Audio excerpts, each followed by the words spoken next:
Assalamualaikum warahmatullahi wabarakatuh. Nama saya Murinatul Aini. Saya biasa dipanggil Aini. Usia saya masih 30 tahun.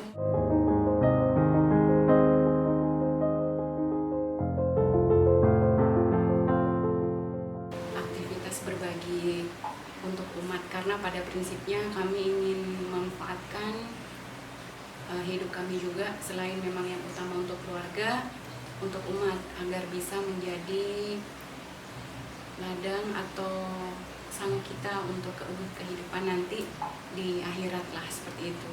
Semuanya karena kalau sudah kerja seperti ini kan sudah pikirannya udah fokusnya sudah sama akhirat, jadi nggak kita memikir bagaimana nanti kita dapat balasannya seperti apa, enggak. Paling tidak kita bermanfaat bagi umat, seperti itu.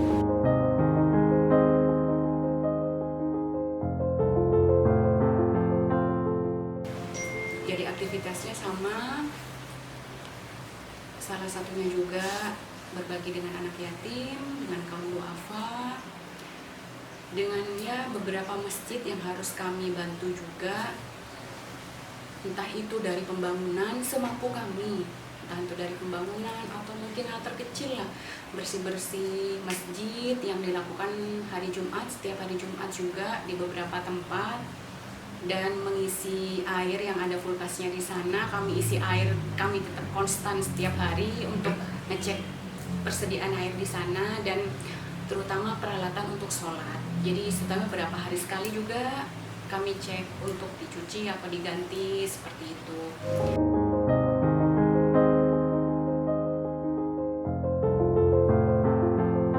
Jadi kalau untuk anak yatim atau duafa, paling tidak kalau konteks anak yatim itu kan di sini dari usia, dari masih kandungan itu kan udah dibilang yatim kok, sudah lahir sampai usia SD paling tidak 6 tahun itu pengarti yang yatim. Menurut saya nggak tahu sih seperti apa, tapi kalau orang-orang sini itu fanatik kalau yatim sampai kelas 6 SD.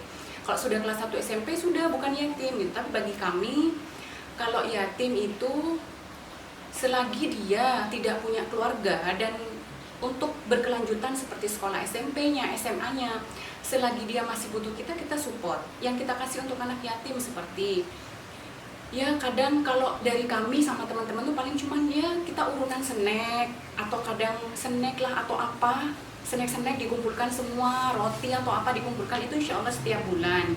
Nah ketika di share tuh ada aja rezekinya anak-anak gitu. Kadang, Mbak saya ikut cumbang ya, akhirnya kita kalkulasi nih, oh kalau di uang sekian, kalau dikalkulasi dibagi sama anak yatim tuh bisa nanti dikasihkan uang juga, dapat amplop gitu. Jadi udah berarti nanti sebagian bisa dibelikan snack, sebagian untuk tabungan, maksudnya dalam bentuk amplop gitu.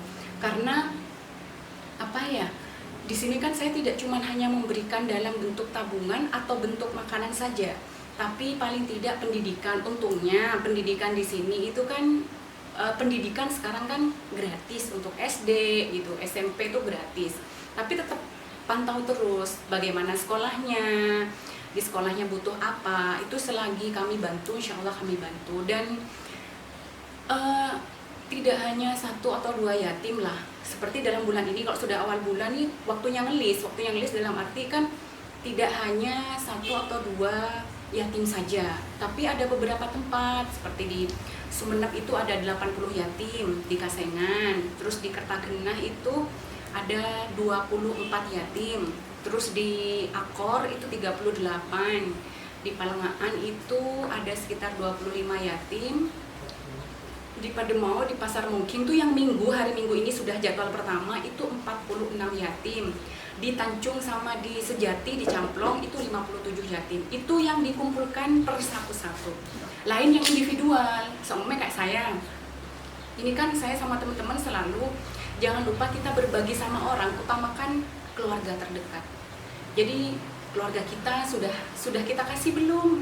Terus paling tidak yang kedua juga tetangga bagaimana, terus sekitar. Jadi kayak saya di sini, saya pasti di sini ada berapa yatim sih? Di sini ada berapa duafa sih? Contoh katakanlah saya di sini. Terus teman saya di veteran tuh dia dia tabayun juga, cari info gitu, ada yatim begini nih, nggak masukkan list aja, insya Allah ada rezekinya anak-anak. Terus temen di daerah utara juga, di Pasean, di Batu Kerpu, itu di mana ada titik, kita selalu cari informasi.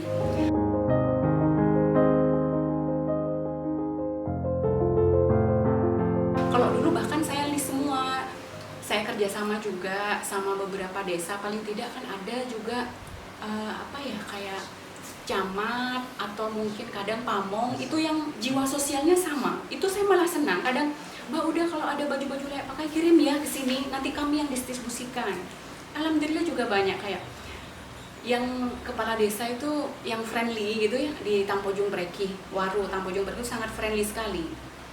Tapi kami juga nggak mau terkecoh dengan itu. Di desa kan juga ada anggaran kan. Saya paling cuman, Pak, tolong ya kami menjadikan stimulus ke mereka, Pak. Samanya kadang ada kan donatur itu, Mbak, saya ngasih 25 sak beras ya. Akhirnya saya tanya sama Pak, di sana ada berapa yatim? Saya punya, Bu, ada. Habis itu kami ke sana, saya komunikasi, Pak, nanti kan di desa tuh ada anggaran, Pak, nanti apa salahnya sih cuma ngasih 50.000 aja, paling tidak dua bulan sekali sama ibu-ibu PKK gitu. Oh ya, Mbak, alhamdulillah juga sampai sekarang tetap jalan gitu. Jadi kami tuh memang berusaha selalu istiqomah, tapi tidak hanya terus beristiqomah sendiri, tapi menstimulus di sekitar kita gitu. Kayak juga di Larangan Badu, di Palengaan juga alhamdulillah sih. Kadang saya lucu juga, bahkan supporter, maksudnya kalau saya bilangnya support, kadang donatur itu rata-rata tuh kadang nggak kenal, nggak tahu saya, paling cuman ya itu tadi, walaupun kita menyampaikan di media, kita share sekarang, nggak ada respon apapun, nggak ada apa, udah, siapa tahu nanti dengan berjalannya waktu Allah bukakan, kan seperti itu.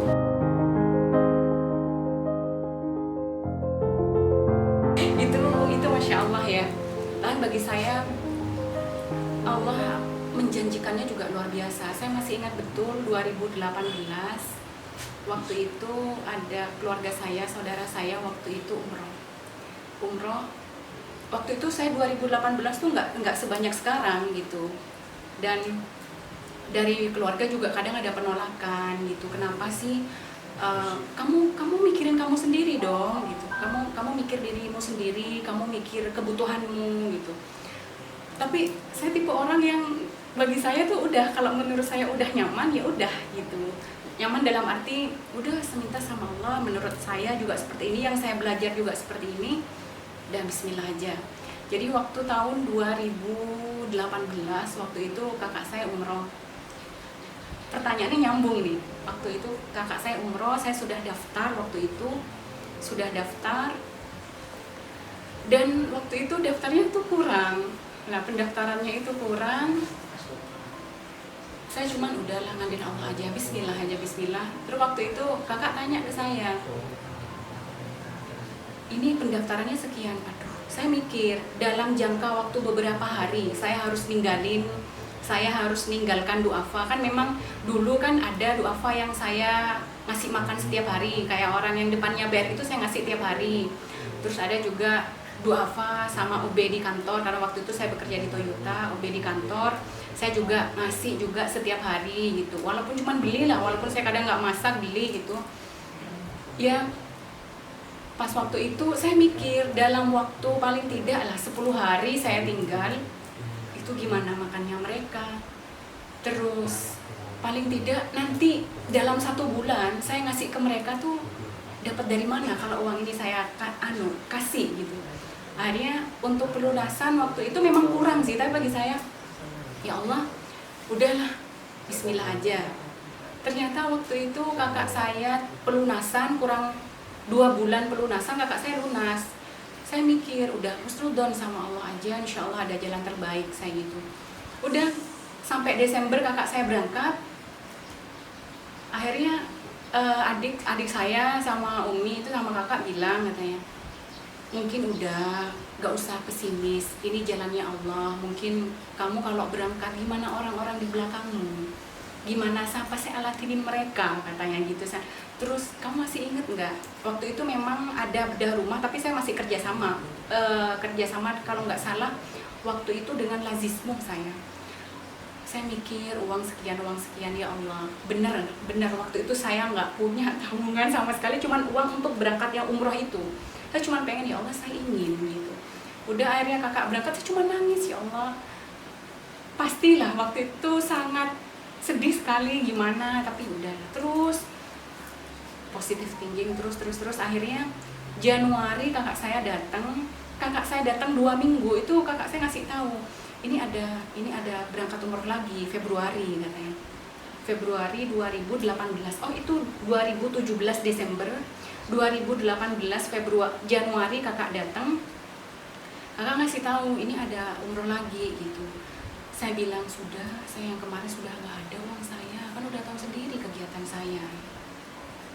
Sudahlah, ayo bismillah, pokoknya kamu minta izin kantor boleh katanya. Waktu itu saya cuman langsung hari sekarang udah bismillah aja ke kantor, langsung ketemu sama kepala bengkel, Pak saya mau izin, oh nggak apa-apa Mbak, ini saya gini, tumben kok kayaknya nggak segini, akhirnya sama Allah dimudahkan. Waktu itu saya mikir terus, Kak ya apa ini, saya nggak punya uang loh, saya gitu, udahlah bismillah aja katanya. Alhamdulillah ya, yang namanya pas ada lah gitu. Alhamdulillah Allah memberikan kemudahan dan saya bisa berangkat waktu itu.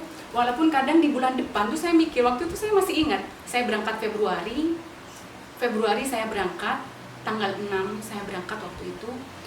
Gaji bulan Maret itu sudah saya minta di Toyota. Saya udah mikir nanti datangnya saya sudah nggak punya apa-apa, gimana saya ngasih ke orang, itu yang saya pikirkan terus gitu. Alhamdulillah datang umroh gitu, saya menata pelan-pelan lah semuanya, pelan-pelan. Yang penting hajat sudah tercapai, bisa ke sana. Alhamdulillah, bener loh, saya juga percaya akhirnya kalau untuk diniatkan ibadah Allah akan ganti berkali-kali lipat. Saya merasakan itu. Itulah yang luar biasa. Makanya selalu saya sama teman-teman selalu mengingatkan sama teman-teman, pasti ada titik terendah yang namanya ngapain sih. Kadang kan saya punya keinginan ini tapi sama Allah kok nggak diijabah. Ya kembali ke tadi lagi, udahlah husnudzon sama Allah. Walaupun maaf ya, ketika saya ngomong husnudzon sama Allah, menerima tuh nggak semudah. Tapi udah cuman bisa minta sama Allah aja gitu.